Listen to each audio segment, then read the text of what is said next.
এই ট্রাইব্যুনাল যেন স্থায়ী থাকে, এটা যেন এই কয়েকটা অপরাধ বিচার করে যেন শেষ না হয়। রাজনৈতিক ঋতু পরিবর্তন হলে এটার কার্যক্রম যাতে অব্যাহত থাকে। মহামান্য আদালত এই ট্রাইব্যুনাল যেন চালু থাকে, এই বিচারের পরে যেন আবার বন্ধ হয়ে না যায়। এখানে একদিন শেখ হাসিনার বিচার হবে। রাগ, অভিমান কিংবা মশকরার ছলে যে কারণেই হোক 2013 সালে ট্রাইব্যুনালে বিচার কাজ চলাকালে আত্মপক্ষ সমর্থন করে এমন মন্তব্য করেছিলেন বিএনপির প্রভাবশালী নেতা সালাউদ্দিন কাদের চৌধুরী। সে সময় সাকা চৌধুরীর এই বক্তব্য অনেকে ঠাট্টা মশকরা করেছিল, অনেকে গুরুত্বই দেয়নি। তবে ইতিহাস বড্ড নির্মম। ধমক খেলে চুপ থাকে, সুযোগ পেলে সত্য কথা বলে।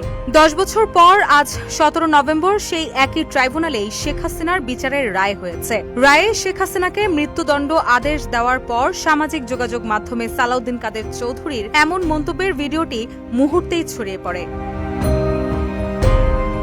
ঠিক 10 বছর আগে এই নভেম্বর মাসেই মানবতা বিরোধী অপরাধে মৃত্যুদণ্ড কার্যকর হয় সাকা চৌধুরীর। দীর্ঘ বিচারিক প্রক্রিয়ার শেষে তৎকালীন আওয়ামী লীগ সরকার তার ফাঁসি কার্যকর করে। যদিও আন্তর্জাতিক অপরাধ ট্রাইব্যুনালে তার বিচার প্রক্রিয়া নিয়ে তখনই প্রশ্ন উঠেছিল।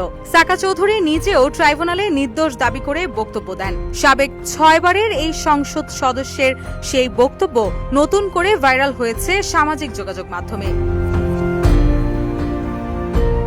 17 নভেম্বর গত বছরের জুলাই আগস্টে মানবতা বিরোধী অপরাধের মামলায় ক্ষমতাচ্যুত সাবেক প্রধানমন্ত্রী শেখ হাসিনার মৃত্যুদণ্ডের রায় ঘোষণা করেছে ট্রাইব্যুনাল। টানা প্রায় 15.5 বছর ক্ষমতা ধরে রাখা দোর্দণ্ড প্রভাবশালী শেখ হাসিনার ফাঁসির রায়ের পর অনেকে নানা প্রতিক্রিয়া জানাচ্ছেন। কেউ কেউ সালাউদ্দিন কাদের চৌধুরীর সেই বক্তব্য নতুন করে সামনে এনেছেন, যেখানে তিনি শেখ হাসিনার বিচার সম্পর্কে বলেছিলেন। ভিডিওতে সাকা চৌধুরীকে বলতে দেখা যায়, এই আন্তর্জাতিক অপরাধ ট্রাইব্যুনাল যেন চালু থাকে, একদিন এখানে শেখ হাসিনারও বিচার হবে। 6 বারের সংসদ সদস্য সাকা চৌধুরী ছিলেন বিএনপির সর্বোচ্চ নীতি নির্ধারণী ফোরাম জাতীয় স্থায়ী কমিটির সদস্য। 2015 সালের 22 নভেম্বর ঢাকার কেন্দ্রীয় কারাগারে রাত 12:45 তার ফাঁসি কার্যকর করা হয়। রুশা সুর, নিউজ ডেস্ক, ইত্তেফাক।